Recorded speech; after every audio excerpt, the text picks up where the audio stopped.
The CEO cornered him in the parking garage. What the single dad said left her speechless. The fluorescent lights of the Meridian Tower parking garage hummed their familiar, indifferent tone as Ethan Cole pulled his laptop bag from the trunk of his aging Honda Civic. It was 7:11 in the morning.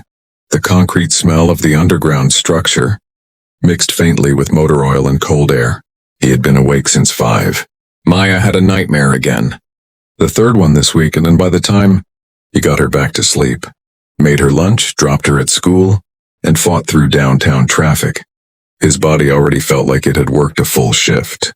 He didn't notice Lauren Voss until he closed the trunk and turned around. She was standing less than 4 feet away from him, navy dress, green handbag, blonde hair loose around her shoulders. CEO of Meridian Tech Solutions, named by Forbes as one of the top 30 executives under 35 in the country. The kind of woman who walked into rooms and immediately owned them without trying. She was watching him with an expression he couldn't quite read. Not angry, not cold, but focused. Like she had made a decision and was simply waiting for the world to catch up to it. "Mr. Cole," she said. "Ms. Voss." He adjusted the strap on his bag. "Good morning." "I've been waiting," she said simply. "I know you park on level 2 every morning. I figured this was easier than scheduling another meeting. You'd leave early." That landed. Ethan didn't flinch, but he felt it. "I want to understand something," Lauren continued, her voice steady and professional, but carrying something underneath it. Something almost personal. "I've called 3 team meetings in the past 2 weeks. You left 2 of them before they ended. You skipped the Thursday strategy session without explanation. You've requested remote work more times this month than in your entire 3 years at Meridian combined." She paused and held his gaze. "So I'm asking you directly, and I'd like a direct answer. Why are you avoiding me?" A couple walked past them in the background, their footsteps bouncing off the concrete pillars. Ethan glanced at them briefly, then back at her. He had answers prepared, professional answers. Answers that were technically true, but carefully shaped to reveal nothing uncomfortable. 3 years in corporate environments taught him that self-preservation often looked like redirection, dressed up as communication, but she hadn't asked with sharpness. She hadn't asked the way executives usually asked when they already had an answer, and just wanted you to confirm it. She asked like someone who genuinely didn't understand and actually wanted to. That disarmed him more than anger ever could. "I'm not avoiding you," he said quietly. "I'm surviving." Lauren's expression shifted slightly. "Surviving what?" He exhaled, set his bag down on the trunk of the car. If this was the conversation they were having, he wasn't going to have it hunched over a laptop strap. "My daughter," he said. "Maya, she's 6. Her regular babysitter, a woman named Claire, who had been with us for 2 years. I quit 3 weeks ago. No warning, just a text message on a Sunday night saying she'd taken a full-time position elsewhere." He kept his voice even. "The backup I found on short notice is my neighbor, Mrs. Patterson. She's 71. She's wonderful with Maya, but she can only do mornings, which means I have to be home by 4 every day, sometimes 3:30 if Maya's school lets out early due to weather or scheduling." Lauren said nothing. She was listening, really listening, not just waiting for a pause to respond. "The Thursday meeting runs until 6, Ethan continued. "I didn't say anything because I didn't want to walk into your office with a personal problem and have it look like I was making excuses for underperformance. I have never missed a deadline in 3 years. I pulled back-to-back all-nighters on the Hargrove account. I was on calls at midnight during the Dublin launch. I flew to Phoenix on 4 hours' notice for the Patterson merger." He stopped. "I just can't stay until 6 on Thursdays right now." And I didn't know how to say that without it sounding like I was asking for something I hadn't earned. The parking garage was quiet around them except for the distant sound of a car on an upper level. Lauren took a breath. "How long have you been carrying this?" 3 weeks, he said. "Give or take." 3 weeks, she repeated. And there was something in her voice. Not frustration, but something closer to grief, like she recognized something in what he was describing. 3 weeks of leaving early and requesting remote days and hoping I wouldn't notice the pattern rather than just telling me. "I was going to figure it out," he said. "I just needed more time." "And if I had let you go this morning instead of meeting you here?" she asked, not cruelly, genuinely. He didn't answer because they both already knew. Lauren looked away for a moment, not dismissively, more like she was sorting through something internal. When she looked back, her voice was quieter. "My father raised me by himself from the time I was 8, she said. My mother left. No dramatic story, she just decided she wanted a different life and she chose it. My dad worked at a manufacturing plant during the day and drove for a car service. 3 nights a week." She paused. He never asked anyone for anything. Never told his boss he was struggling. Never once walked into a room and admitted that things were hard. She shifted her bag to her other hand. "I spent most of my childhood thinking that was what strength looked like. A man who never bent, never asked, never showed the cracks." Another pause. "I'm 34 years old. And I've spent the last 5 years unlearning that." Ethan was very still. He missed things, she said simply. A lot of things. Because he was too proud to ask for an accommodation that his supervisors probably would have given him in 10 seconds, if he had just opened his mouth. She looked at Ethan steadily. "Sound familiar?"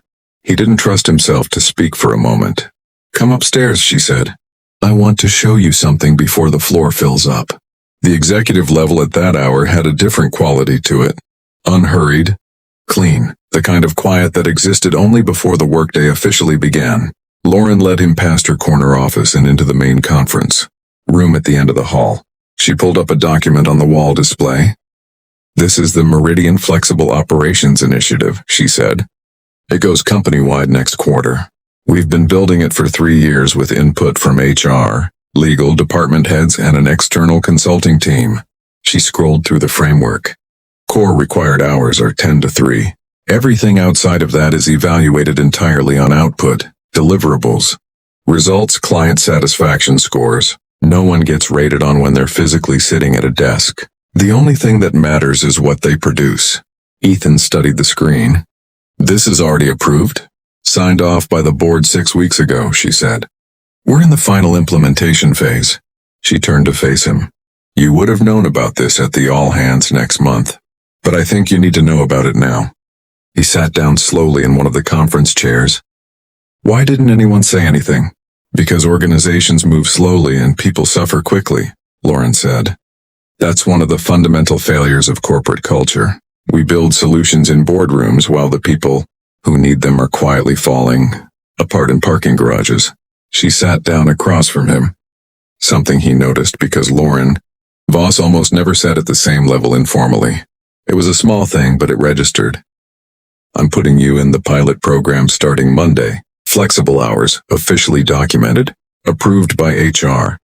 Thursday meetings are also moving to 11. I should have done that 8 months ago. I've had 3 people complain about the timing and I kept pushing it off." Ethan was quiet for a long moment. "I should have told you about Maya weeks ago." "Yes," she said. "You should have. Not because I have all the answers, but because I cannot lead people I don't actually know." She leaned back slightly in her chair. "So tell me about her. Right now, we have time." He looked at her. "You want to hear about my daughter?" "I want to hear about your daughter," she confirmed. "I've been running this company for 4 years, and I know your quarterly numbers better than I know what your life looks like. That's a problem I'm trying to fix, one conversation at a time." Something in Ethan's chest that had been tight for 3 weeks loosened by a fraction. "She's remarkable," he said, and his voice changed when he said it. Softer, more certain. The way people sound when they're talking about the one thing in their life they have absolutely no doubt about. She decided 3 months ago that she wants to be a marine biologist because she watched a documentary about octopuses and became completely convinced they are the most intelligent creatures on the planet. She's probably right. She corrects me when I mispronounce scientific words. She has strong opinions about which library books are worth rereading, and which ones were a waste of both our time. He shook his head, smiling slightly. 6 years old, and she has a zero-tolerance policy for anything she considers lazy storytelling. She sounds extraordinary, Lauren said. She gets the sharp edges from her mother, Ethan said quietly. Then, after a beat, her mother passed away 2 years ago. Pancreatic cancer. 14 months from diagnosis to, he stopped. Maya was 4. She asks about her sometimes in ways that make me realize she understands more than I think she does. The room held the weight of that for a moment. I'm sorry, Lauren said. 2 words, no corporate softening around them, just direct and real. We manage, Ethan said. And this time the phrase didn't sound like deflection. It sounded like the honest testimony of someone who had been through something genuinely hard and come out the other side still standing, still showing up, still packing lunches and reading bedtime stories and driving to work at 7 in the morning even when exhausted down to the bone. Lauren nodded slowly. She stood, smoothed her dress, picked up her bag. Monday morning HR will have everything documented, she said. You won't need to explain yourself to anyone. It's in the system as a formal program accommodation. She walked toward the door, then stopped, her back still half turned. For what it's worth, she said. What you did this morning in that parking garage, telling the truth when you didn't have to, when it was easier and safer to keep deflecting. That took more courage than most people. Show me in a year of working together. She glanced back at him. That's not a small thing, Ethan. Don't treat it like one. She walked out. He sat alone in the conference room for a long moment. The morning light was beginning to press against the floor-to-ceiling windows, the city skyline shifting from gray to gold. He pulled out his phone and opened his messages to Mrs. Patterson. Thursday afternoons are free now. I'll be home by 4 every day going forward. Thank you for everything you've done for us.